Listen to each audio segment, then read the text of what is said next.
What's up guys, Matthew Monis here and welcome to my 1 week review of the Samsung Galaxy S9 Plus. Now if you don't remember, about 5 days ago, I did a little video on this calling it the world's first perfect smartphone. And I still feel it's true, at least when it comes to a hardware perspective. I feel this is the most flexible smartphone you're gonna get on the market. The first thing that I love about this device is the design. Samsung has stuck with their beautiful design, refined it a little bit, making it slightly smaller, a little bit less bezel, and did not put a notch on this thing. Thank you, Samsung, for not doing that. In fact, this is a 6.2-inch phone, and when you compare it to something like the Pixel 2 XL, which is 6 inches, it actually manages to be just as tall, but yet narrower than the Pixel 2 XL, making it a little bit easier to hold in the hand. On top of that, the fingerprint scanner is finally in a good position. Now, I'll be honest with you, it's not the biggest fingerprint scanner, so you have to kind of feel for it, but I'll take it below the camera instead of beside the camera any day. And finally, we have stereo speakers. This is the first time on any of Samsung's flagship phones they put stereo speakers on it.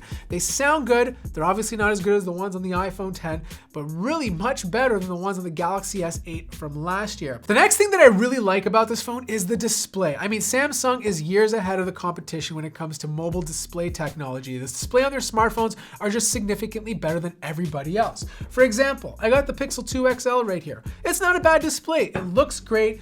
But there's blue shifting, the colors are kind of smudgy in comparison, the Samsung panel gets significantly brighter, and the colors even look more vibrant.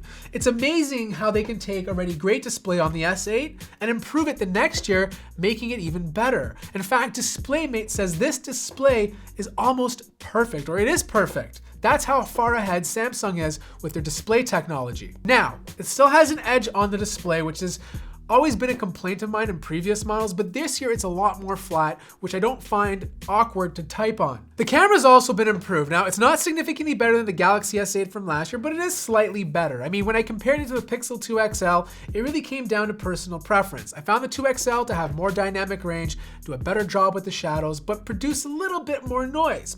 And the only reason being is because on the Galaxy S9 Plus, they're a lot more aggressive with their software. I find they use a lot of noise reduction, taking some of the image quality out of the image.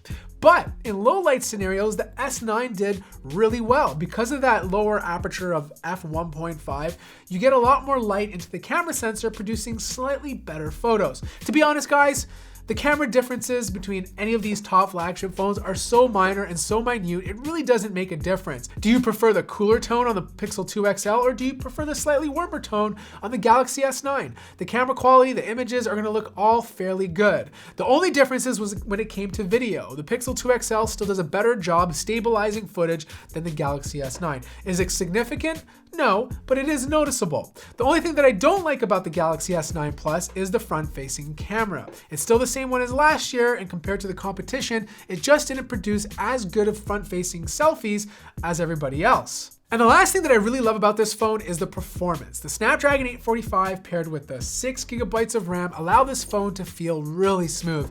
I never had any stutter, never had any micro lag. It just feels very snappy. In fact, Pixel 2 XL snappy. That's how snappy this phone is. Now, in all fairness, it's only been about a week, and with previous Samsung devices, they tend to slow down after a few months use. I felt that with the Galaxy S8, but I didn't feel it with the Galaxy Note 8. Now for some of the things that I don't like, and the first one is the battery life. When I first got this, I said 3,500 milliamps. This is great. It's a big battery. It's gonna get me to a day and a half.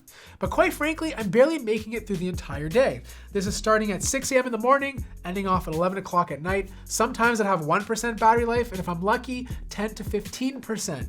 I'm getting about 3 to 3.5 hours of screen on time, which is not that great for a battery this size. I checked all my settings. There's no rogue apps in the background. I've reset it. You know, I've done basically everything. Now I know you can say I can top it up quickly with fast wireless charging and quick charging, and the list goes on, but I don't have to worry about that. I just want my phone to last the entire day and not have to worry about getting to an outlet. Software has been one area that Samsung always gets a lot of slack. I think this year they've done a pretty good job. The Samsung experience looks good, it doesn't bother me, and I haven't thrown a launcher on it. Bixby's gotten improved as well. It has a lot more features like being able to translate things. I personally don't need it, so I disable it. Therefore, the button doesn't work when I press it. And the only time that I ever go over there is if I want to check, let's say, Twitter trends or let's say Facebook trends. But for the most part, I mostly use Google Now. But the biggest thing that has me worried about software is their update schedule. Samsung is notoriously bad when it comes to updating their phone. The Galaxy S8 is still there, still running Nougat, and Android 8.0 has been out for 6 months. In fact, this device is only running Android 8.0 and the latest version is 8.1. So if having instant updates is your first priority, you're probably not going to get it on the Galaxy S9. So here are my closing thoughts. I still feel the Samsung Galaxy S9 is the perfect smartphone when it comes to hardware flexibility. It also has the best display, it has an amazing camera, it has water resistance, a headphone jack, and the list goes on. And the most importantly, it also doesn't cost $1,000 compared to other competing products. The only thing that I don't like is the battery life. It's good, but I wish it was great. And the software experience might not be for everybody. At the end of the day, this is one of the best phones you can buy right now in 2018.